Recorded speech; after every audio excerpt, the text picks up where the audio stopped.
بسم اللہ الرحمن الرحیم لبیک لبیک لبیک یا رسول اللہ صلی اللہ علیہ وسلم۔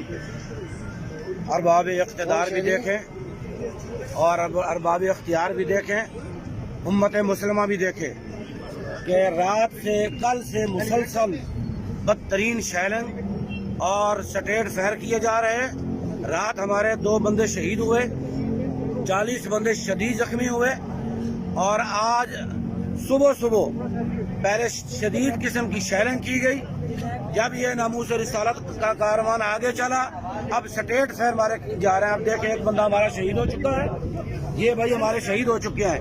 یہ وہ ہیں جن کو گولیاں لگی ہوئی ہیں، کسی کو سینے میں، کسی کو کاندھے پہ، کسی کو سر پہ، ان کو سر پہ گولی لگی ہوئی ہے۔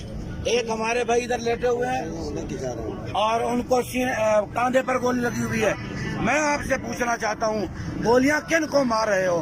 جو نہتے آ رہے ہیں، یا کوئی کاروان نہیں گزرے، یا کوئی مارچ نہیں ہوتے، بل کے لیے مارچ ہوتا ہے تم کچھ نہیں کہتے ہو، مہنگائی کے لیے مارچ ہوتا ہے تم کچھ نہیں کہتے ہو، پوری دنیا سے وقت باہر نکلی ہوئی ہے، تم اس کو کچھ نہیں کہتے ہو۔ اب یہ دیکھو ایک نیا زخمی ہمارا آ گیا۔ یہ امت مسلمہ جاگے، کب جاگے گی؟ کس لیے ہم پر ظلم کیا جا رہا ہے؟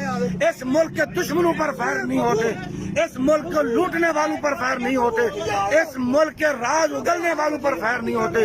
جو لوگ یا رسول اللہ کا نعرہ لگا رہے ہیں، نہتے آ رہے ہیں، خالی ہاتھ ہیں، اور ان کے ہاتھ میں ایک شٹک بھی نہیں ہے، ان پر کیوں گولیاں برسائی جا رہی ہیں؟ ہم یہ وارننگ دیتے ہیں، انسان بن جاؤ اور امت مسلمہ اب باہر نکلو، پورے ملک کے مسلمان باہر نکلو، ان ظالموں کے خلاف احتجاج کرو، اور ان ظالموں کے خلاف احتجاج کرو، اور امت مسلمہ کے ساتھ خصوصاً حضور کے غلاموں کا ساتھ دو۔ ہم آگے، ہماری اولادیں بھی آ گئی، انشاءاللہ جب تک جان میں جان ہے ہم رہیں گے، میدان میں رہیں گے، یا تو حضور کی بارگاہ میں قربان ہو جائیں گے، یا اللہ ہمیں فتح عطا فرمائے۔